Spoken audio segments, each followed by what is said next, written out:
In this video, I will be explaining you theorem number 19.5. You can see the statement of this theorem here. Okay. To be very frank, I could not understand the exactly what they are trying to convey from this statement. But one thing that is very important to understand here is that we are going to prove this in this theorem. Okay, that is pi a alpha closure is equal to pi a alpha the whole closure. That is what we are going to prove. Okay, we know that if you want to say something, if you want to prove this, what you will do, you will prove pi a, I will show you.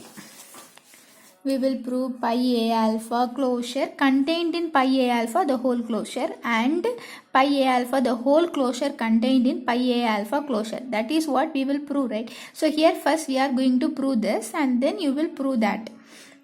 Okay, first let us prove this. So what we are to prove this kind of things, what we will do, we will take a point from here and at the end you will say that point is also present in here also.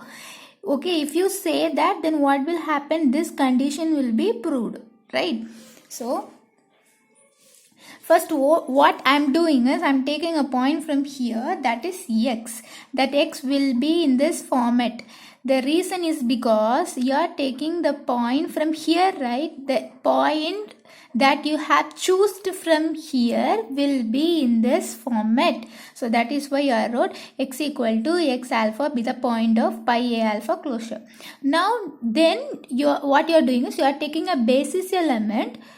That basis element will be like this. Let u is equal to pi u alpha. This is the basis element for what? For two topologies they are, that is for either product topology or box topology. This is the basis element for product topology, either product topology or box topology. Okay, any one of them.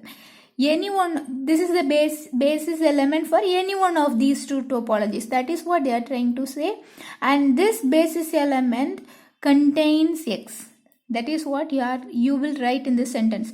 That u is equal to pi u alpha be a basis element for either product topology or basis box topology that contains x. Okay.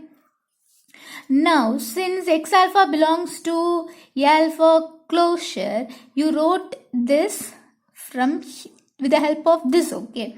So it means we know that this element belongs to pi a alpha closure. Then, okay, here is pi. That is why with this x alpha you are putting this bracket. If there is no pi, then the element, if there is no pi means pi alpha closure, right? So, the element belongs to this will be like this. Without bracket you will write. Okay, so that is what you have wrote here. Since x alpha belongs to a alpha closure, we have to choose a point, that is y alpha. That point you have chosen will be present in u alpha and a alpha. It will be present in both. So that is why here you have put intersection.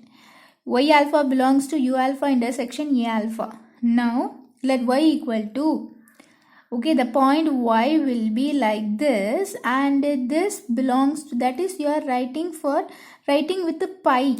It means you are writing in general, not for a specific set. You are writing for a group of elements. Okay, so when you write like that, then you have to put y alpha this bracket, right? That is how you put here. I explained you the same concept you are applying here. That y is equal to y alpha belongs to pi u alpha intersection pi a alpha. This pi u alpha can be written as u. So that is why u intersection pi a alpha. From this you write y belongs to u intersection pi a alpha. Now from this they are saying that u is arbitrary. So since u is arbitrary, you get this. X belongs to pi a alpha, the whole closure. So if you ask me, give me the exact reason why is that so, then I have no proper reasons for that. and when I come to know about it, surely I will upload that video also by explaining well, by explaining this part well. Okay, am I right? Okay, so finally here you chose x belongs to this, that's say, okay, at first you choose a point x and that point x belongs to pi a alpha closure, and now you got the same point belongs to pi a alpha the whole closure, so that you can say what, pi a alpha closure contained in pi a alpha the whole closure, right? So the first part of the theorem you have proved. Now we will prove the second part, that is pi a alpha the whole closure contained in pi a alpha closure. So for that also, that's also something difficult to understand, that part also. Okay, I could not explain that very well right now, but anyways, I have to study, so that is why I'm adjusting. When days pass by, when I took some more revisions on this theorem, I will come to know. Okay, sure, I will come to know. At that time I will explain that to you also. Okay, for sure. Okay, so here let x equal to, you are taking an element from here, point from here, that is x. This is pi a alpha the whole closure, right? So that is why there is pi, right? From here you are choosing the element, so that x will be like this.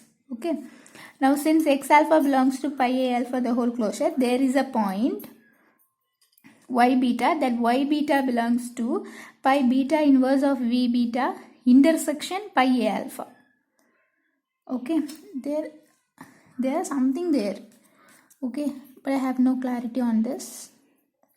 So from this you are writing y beta belongs to v beta intersection a beta. So from this you are writing x beta belongs to a beta closure. So from this you are writing x equal to, this x alpha belongs to pi a alpha closure. So at first you took x belongs to here, and now you got x belongs to here, so that you will get pi a alpha the whole closure contained in pi a alpha closure. So the two conditions you have proved. What are the two conditions? These two conditions you have proved. So from this you can say pi a alpha closure equal to pi a alpha the whole closure. That is how the theorem comes to an end. But I explained very badly in I gave you a very bad explanation for the proof of this theorem. Surely I will upload another video with very good proper explanation. Okay, the reason why I am uploading this video also is because I want to know the difference, okay, I want to see the difference that I am making on my video. Each time I will develop, right? So I want to see that development in my teaching. So that is why I am uploading. But okay, thank you.